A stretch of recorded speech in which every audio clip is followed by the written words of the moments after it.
നമസ്കാരം. പിടിക്കപ്പെടാത്ത തീവട്ടിക്കൊള്ളയുടെ നശിച്ച 9 വർഷങ്ങൾ.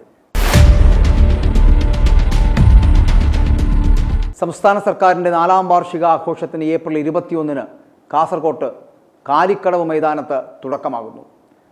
സാമ്പത്തിക പ്രതിസന്ധികൾക്കിടയിലും കോടികൾ മുടക്കി വാർഷികം ആഘോഷിക്കുവാൻ ഒരു മടിയുമില്ല ഈ മുടിഞ്ഞ സർക്കാരിന്. കേരളത്തെ ഇങ്ങനെ ഭരിച്ചു മുടിച്ചതിൻ്റെ 4ാം വാർഷികം. അടിച്ചുമാറ്റിയ കോടികൾ കൊണ്ട് കൊട്ടാരം കെട്ടിപ്പൊക്കിയവൻ, ദുരിതത്തെ വിറ്റ് കാശാക്കിയ അന്തം കമ്മി, ഈ നാടിനെ ഭരിക്കാൻ തുടങ്ങിയ നാൾ മുതൽ ദുരന്തം മാത്രം നൽകിയ നാടിൻ്റെ അന്തകൻ. അങ്ങനെ എത്ര വിശേഷണങ്ങൾ വേണമെങ്കിലും നൽകാം ഈ കാരണഭൂതന്, പിണറായി വിജയൻ എന്ന ദുരന്ത നായകന്.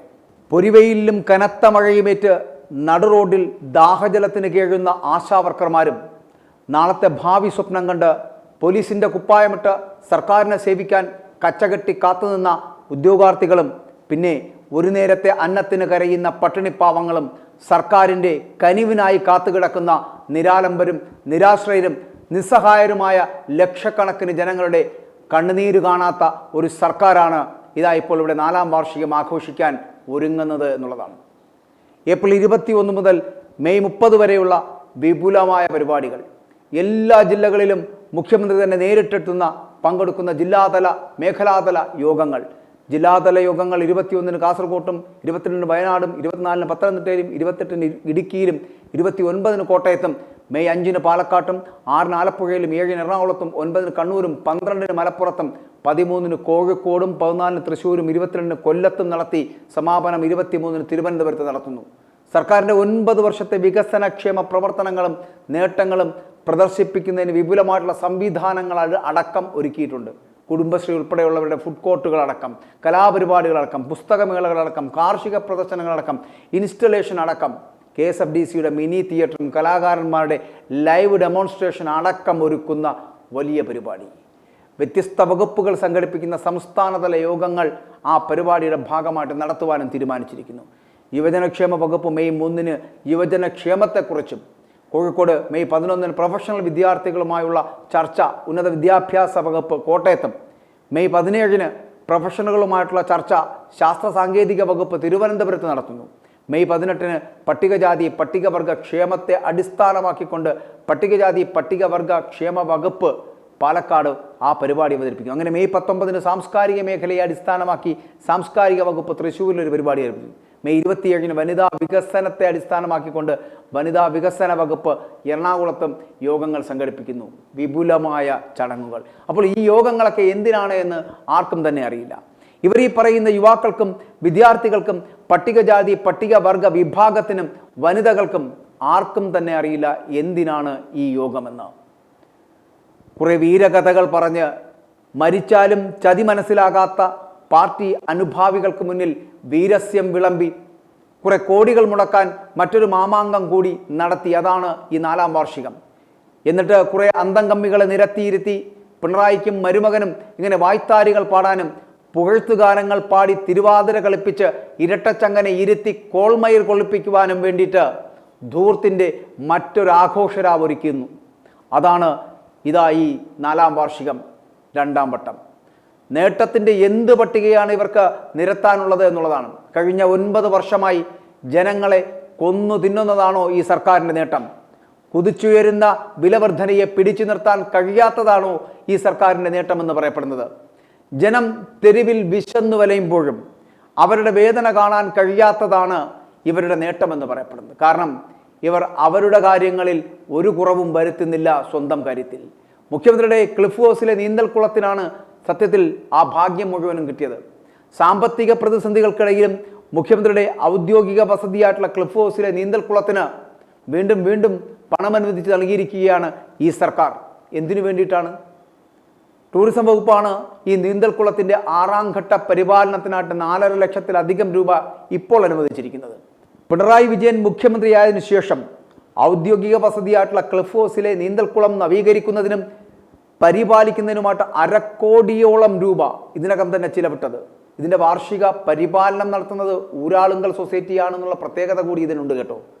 ഇത് 6ാം തവണയാണ് ഈ നീന്തൽക്കുളത്തിൻ്റെ വാർഷിക പരിപാലനത്തിനായിട്ട് തുക അനുവദിക്കുന്നതും നമ്മൾ ശ്രദ്ധിക്കേണ്ടതാണ്. ഇതേ സാമ്പത്തിക പ്രതിസന്ധിക്കിടെയാണ് മുഖ്യമന്ത്രിയുടെ ഔദ്യോഗിക വസതിയായിട്ടുള്ള ക്ലിഫ് ഹൗസിൽ 1/2 കോടിയോളം രൂപ ഇപ്പോൾ ചെലവിട്ടുകൊണ്ട് പുതിയ കാലിത്തൊഴുത്തടക്കം നിർമ്മിച്ചിരിക്കുന്നത്. അത് വലിയ വിവാദമൊക്കെ ആയിരുന്നു. എന്നിട്ട് എന്തു സംഭവിച്ചു? മുഖ്യമന്ത്രിക്ക് ഒന്നും സംഭവിച്ചില്ല, ഒന്നും സംഭവിക്കില്ല. പിണറായി സർക്കാർ അധികാരത്തിൽ വന്ന 2016 മെയ് മാസം മുതൽ 2022 നവംബർ 14 വരെ മാത്രം ക്ലിഫ് ഹൗസിലെ നീന്തൽക്കുളത്തിനായിട്ട് 31,92,360 രൂപയാണ് ചിലപ്പെട്ടത്. ക്ലിഫ് ഹൗസിൽ ലിഫ്റ്റ് പണിയാൻ 25.50 ലക്ഷം രൂപ. ഇങ്ങനെ ലക്ഷങ്ങളും കോടികളും മന്ത്രിമാർക്കും അവരുടെ മന്ദിരങ്ങൾ മോടി പിടിപ്പിക്കുവാനും മുഖ്യമന്ത്രിയുടെ കക്കൂസു പണിയുവാനുമൊക്കെയാണ് ഇങ്ങനെ പൊടിച്ചു കളയുന്നത് എന്നുള്ളതാണ്. സാധാരണക്കാരൻ്റെ നികുതി പണമെടുത്ത് സ്വന്തം പോക്കറ്റ് നിറയ്ക്കുകയും സുഖലോലുപതയിൽ ശീതീകരിച്ച കാറിലും വീട്ടിലുമൊക്കെ ജീവിക്കാൻ അവസരമൊരുക്കി കൊടുത്ത ജനാധിപത്യത്തെ കാലുകൊണ്ട് തട്ടിക്കളിക്കുകയാണ് ഈ മുതുക്ക് സഖാക്കന്മാർ എന്നുള്ളത് മറന്നു പോകരുത്. പിണറായി സർക്കാർ അധികാരത്തിൽ വന്ന 2016 മെയ് മുതൽ ഇതാ ഇന്നുവരെ, അതായത് 2025 ഏപ്രിൽ മാസം 18 വരെ ഈ സർക്കാർ എങ്ങനെയാണ് ജനങ്ങളെ അഭിമുഖീകരിച്ചത് എന്നൊന്ന് ആലോചിച്ച് നോക്കൂ. ഓരോ വർഷവും പറയാൻ ഓരോരോ ദുരന്തങ്ങൾ ഉണ്ടായിരുന്നു എന്നുള്ളതാണ്. ആ ദുരന്തങ്ങളുടെ പേരിൽ ഈ സർക്കാർ ജനങ്ങളെ വഞ്ചിക്കുകയും പറ്റിക്കുകയും ചെയ്തു എന്നുള്ളതാണ്. 2016 ഓഖിയും 2017 നിപ്പയും പിന്നെ 2018 വലിയ പ്രളയ ദുരന്തവും പിന്നെ 2019 ചെറുപ്രളയവും പിന്നെ ഈ ലോകത്തെ തന്നെ നിശ്ചലമാക്കിയ കോവിഡും കൂടി ആയപ്പോൾ ഭാഗ്യത്തിൻ്റെ ആനുകൂല്യത്തിൽ ഒരു തുടർഭരണം കൂടി നേടിയെടുത്തു പിണറായി വിജയൻ. വയനാടിൻ്റെ ദുരന്തം തീരാവേദനയായി ഇന്നും നിലനിൽക്കുമ്പോഴും ജനങ്ങളെ പറഞ്ഞു പറ്റിക്കുവാൻ ഒരു മടിയുമില്ല ഈ സർക്കാരിന് എന്നുള്ളതാണ്. കിറ്റ് കൊടുത്ത് ജനങ്ങളെ വഞ്ചിച്ചത് ആ ജനങ്ങൾ പോലും തിരിച്ചറിഞ്ഞത് വൈകിയാണ് എന്നുള്ളതാണ്. അങ്ങനെ ദുരന്തങ്ങളുടെ ഒരു ഘോഷയാത്രയായിരുന്നു ഈ കഴിഞ്ഞ 9 വർഷത്തിനിടയിൽ. ദുരന്തമുഖത്ത് ജനങ്ങൾ കൈമൈ മറന്ന് സഹായിക്കുന്നത് നമ്മൾ കണ്ടതാണ്.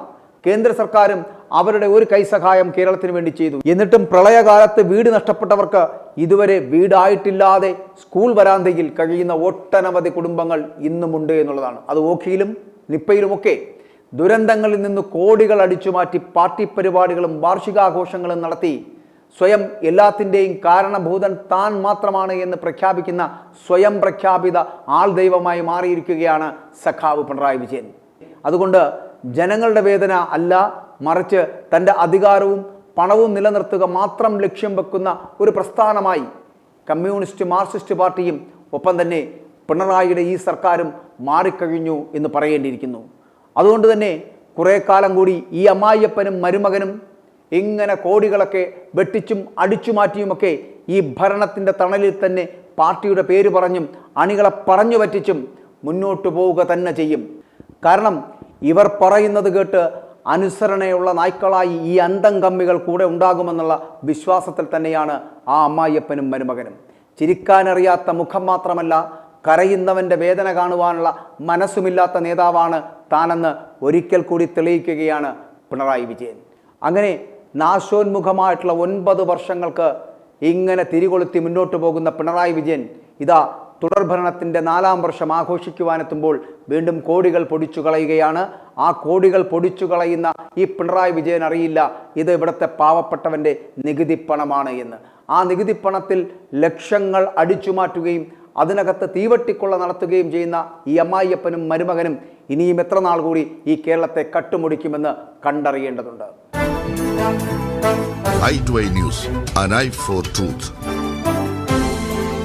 i2i News സബ്സ്ക്രൈബ് ചെയ്തിട്ടില്ലാത്തവർ ഇപ്പോൾ തന്നെ സബ്സ്ക്രൈബ് ചെയ്യുക. നോട്ടിഫിക്കേഷൻ ലഭിക്കുവാൻ ബെൽ ബട്ടണും അമർത്തുക.